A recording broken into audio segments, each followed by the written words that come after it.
जय हिंद दोस्तों, ज्ञान संहिता में आपका स्वागत है। दोस्तों, आज मैं आपको 800 साल पुराने एक ऐसे यंत्र से अवगत कराऊंगा जिसे यूनेस्को ने विश्व धरोहर माना है, जो जुड़ा है उस रहस्य से जिससे समस्त ब्रह्मांड की उत्पत्ति मानी गई है। तो दोस्तों, आप इस गूढ़ रहस्य को समझने के लिए वीडियो को अंत तक जरूर देखें।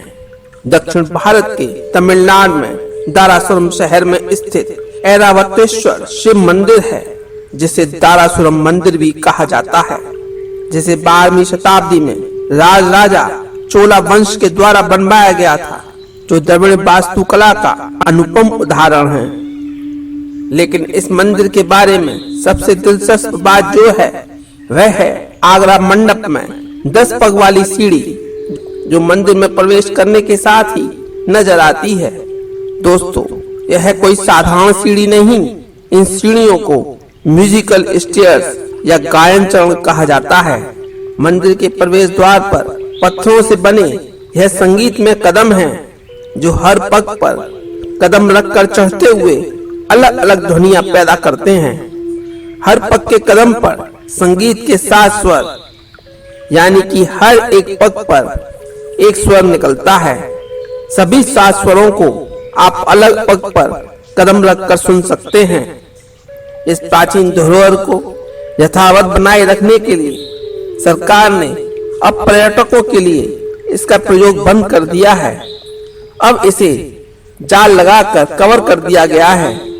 अब आप सिर्फ इसे देख सकते हैं।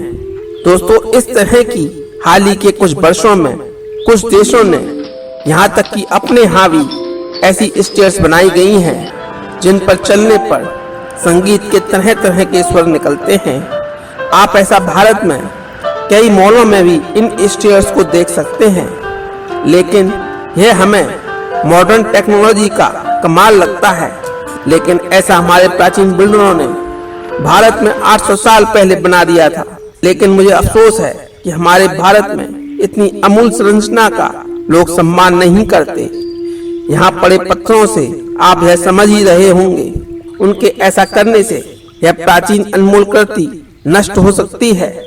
दोस्तों, अब आपके मन में एक प्रश्न उठ रहा होगा कि आपने सीढ़ियों के 7 स्टेप्स का यूज तो बता दिया, जिनसे संगीत के 7 स्वर निकलते हैं, लेकिन यहाँ तो स्टेयर्स के 10 स्टेप्स हैं। बाकी के 3 स्टेप्स पर कौन सी साउंड निकलेगी? तो मैं आपको बता दूं, इन तीनों स्टेप से आ, ऊ और माँ की अलग अलग साउंड निकलती है। यदि हम तीनों आवाजों को मिलाते हैं तो ओम की साउंड बन जाती है। ओम की ध्वनि हिंदू धर्म में बहुत ही पवित्र साउंड मानी जाती है। तो आप यह समझ लीजिए, ओम जो कि यह ब्रह्मांड यानी कि यूनिवर्स की आवाज है। ओम शब्द का जप करने से आप ब्रह्मांड से एकाग्र हो सकते हैं। ब्रह्मांड के साथ एकाग्र होना योग की सर्वोत्तम अवस्था है। लेकिन ओम शब्द के उच्चारण करने से आपके अंदर सिर्फ आध्यात्मिक शक्ति का विकास ही नहीं होता, बल्कि यह आपके शरीर पर भी असर डालता है। कैसा है वो असर? दोस्तों, हम ओम के उच्चारण से होने वाली आवाज को 3 भागों में बांट सकते हैं, आ, ऊ और माँ। पहले क्रम में आता है आ। जब आप आ शब्द के उच्चारण को अपने शरीर को सीधा करके सुख आसन या पद्मा आसन में बैठकर गहरी सांस लेकर आ का उच्चारण करते हैं, तो आप एक कंपन यानी कि वाइब्रेशन को महसूस करते हैं, जो कि आपकी जठर यानी कि पेट में महसूस होता है। उसके बाद आप ऊ का आ की तरह से जब अपनी लंबी सांस भरकर उच्चारण करते हैं, तो ऊ का कंपन या वाइब्रेशन आपको अपने सीने में महसूस होता है। और आखिर में इसी क्रम में जब आप माँ का उच्चारण करते हैं, उसी तरीके से आपको कंपन या वाइब्रेशन अपने दिमाग पर महसूस होता है। जैसा कि आप देख सकते हैं कि यह 3 आवाजें हमारे शरीर के अंदर अलग अलग जगहों को प्रभावित करती हैं और एक सकारात्मक ऊर्जा को महसूस कराती हैं। और जब आप इन तीनों आवाजों को एक करके ओम शब्द का उच्चारण करते हैं तब वो वाइब्रेशन आपके पेट से शुरू होकर सीने से गुजरकर आपके दिमाग में आकर रुकती है। यहाँ हमारा उद्देश्य होता है ध्यान की ऐसी अवस्था में पहुंचना जहां हम इस ब्रह्मांड को खुद के अंदर महसूस कर सकें। तो यह हमारे शरीर के नर्वस सिस्टम को रिलैक्स करता है और दिमाग से स्ट्रेस को निकाल देता है।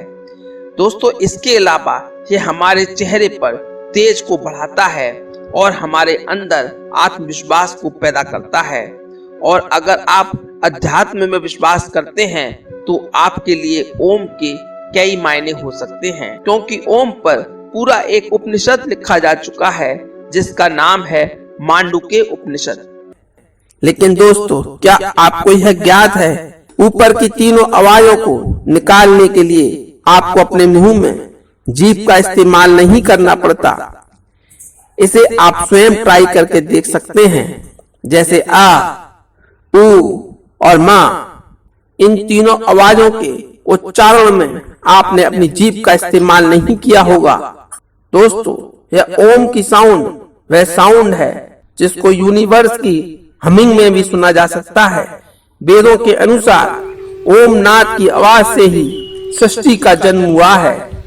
इसलिए हिंदू धर्म में ओम मंत्र का जप और ध्यान किया जाता है। अ, उ और माँ साउंड के कॉम्बिनेशन से अनंत तरह की आवाजों को बनाया जा सकता है। अंततः यह तीन मूल ध्वनियां हैं जिनके मिलने से ही और सभी ध्वनियां जन्म लेती हैं। जैसे तीन प्रधान रंग हरा, लाल और नीला, इन तीनों रंगों के कॉम्बिनेशन से सभी रंगों को बनाया जा सकता है।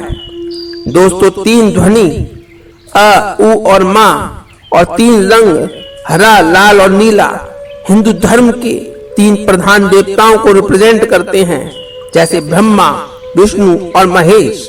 दोस्तों, यह बहुत ही आश्चर्य की बात है कि 800 साल पहले हमारे प्राचीन बिल्डरों ने ध्वनि को एक स्वरूप दिया गया।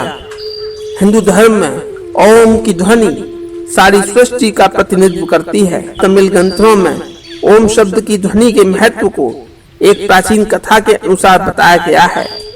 उनके अनुसार जैसे ही ओम ध्वनि का संचार इस ब्रह्मांड में शुरू हुआ, इस सृष्टि ने बनना आरंभ कर दिया था।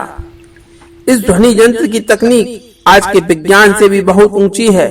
इस प्राचीन विज्ञान को समझने के लिए इस पर शोधकार होने चाहिए।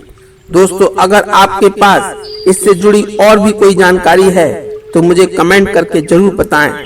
उम्मीद करता हूं कि आपको यह जानकारी अच्छी लगी होगी, तो वीडियो को लाइक और शेयर जरूर कीजिएगा।